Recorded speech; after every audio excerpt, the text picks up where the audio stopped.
ពេលអ្នកដែលគិតថាបាត់បង់គេហើយខ្លួនឯងមិនអាចរស់នៅបានពេលនោះគឺជាពេលដែលអ្នកកំពុងតែភ្លេចស្រឡាញ់ខ្លួនឯងយើងត្រូវតែបើកភ្នែកសម្លឹងមើលការពិតនៃជីវិតកុំចេះតែលេបថ្នាំឲ្យដេកលក់ដើម្បីបំភ្លេចរឿងនោះយើងចង់បំភ្លេចទុកតែទុកមិនអាចបំភ្លេចយើងបានទេដើម្បីឈ្នះទុកទោះតែយើងឃើញការពិត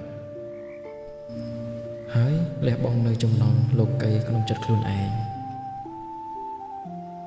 ត្រូវប្រយ័ត្នចំពោះរាគៈក្នុងចិត្តខ្លួនឯង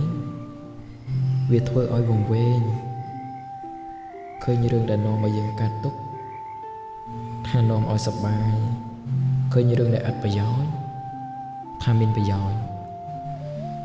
សូម្បីដឹងថាអំពើមិនល្អហើយតែវាធ្វើឲ្យមានសេចក្តីប្រមាទឲ្យគិតថាមិនអីទេយើងមិនអាចបានអ្វីពីការយល់សុបិននោះទេ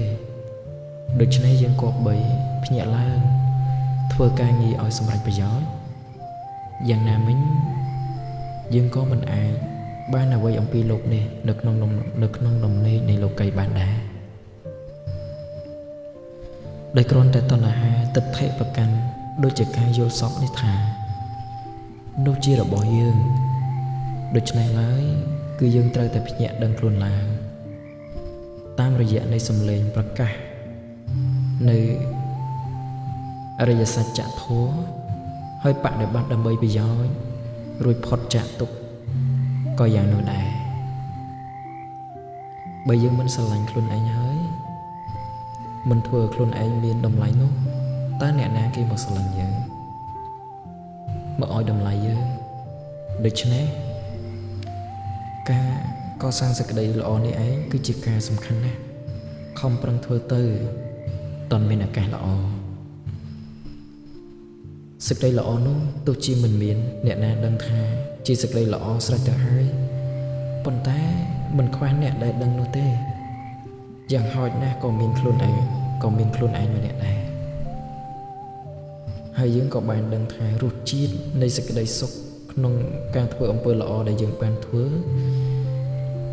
យើងឈប់កាត់ទុកជាមួយនឹងមនុស្សណាម្នាក់ដែលចោលយើង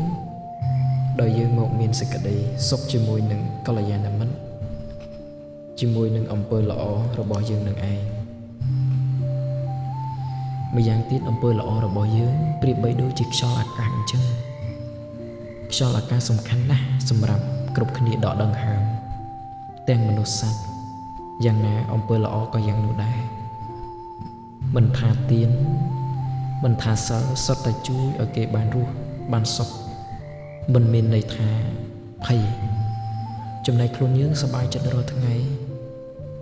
មិនមែនអត់អំពីមនុស្សម្នាក់នោះទៅយើងអត់ខ្យល់ដកដង្ហើមនោះទេនៅពេលបានសុខយើងមិនចង់ឲ្យពេលវេលាកន្លងទៅទេតែខាត់មិនបាននៅពេលដែលទុក្ខយើងចង់ឲ្យពេលវេលាឆាប់កន្លងផុតតែបង្កប់បញ្ជាមិនបានដូច្នេះមានតែរៀនរស់នៅឲ្យបានសុខជាមួយនឹងធម៌ពិតទើបសុខគ្រប់ពេលវេលាព្រោះពេលវេលាណាក៏មានធម៌ពិតដែរដើម្បីរៀនរស់ឲ្យបានសុខជាមួយនឹងធម៌ពិតគឺត្រូវតែរៀនយកព្រះពុទ្ធដីកាឲ្យបានចេះដឹងហើយបដិបត្តិឲ្យបានត្រឹមត្រូវទើបបានសម្រេចការខឹងស្អប់គឺជាកំបិតអាលចិត្តខ្លួនឯងដែលការអភ័យគឺជាថ្នាំព្យាបាលរបួសហើយយើងមិនព្យាបាលវាមិនបានទេរបួសនឹងคล้ายទៅជាដំបៅមានតែការឈឺចាប់បាត់បង់ពេលវេលាដែលត្រូវបានសុខជាមួយនឹងអ្នកដែលស្រឡាញ់យើងយ៉ាងច្រើនមានមេត្តាបិតាជាដើមបើយើងព្រមស្លាប់ដោយធ្វើអត្តឃាតដើម្បីមនុស្សម្នាក់ដែលមិនស្រឡាញ់យើង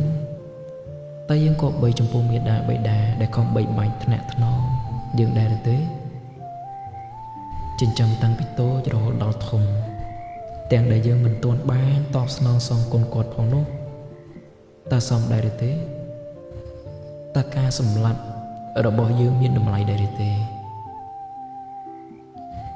តាមពិតទៅវាដូចជាសត្វកណ្ដុរមួយក្បាលស្លាប់នៅក្នុងផ្ទះ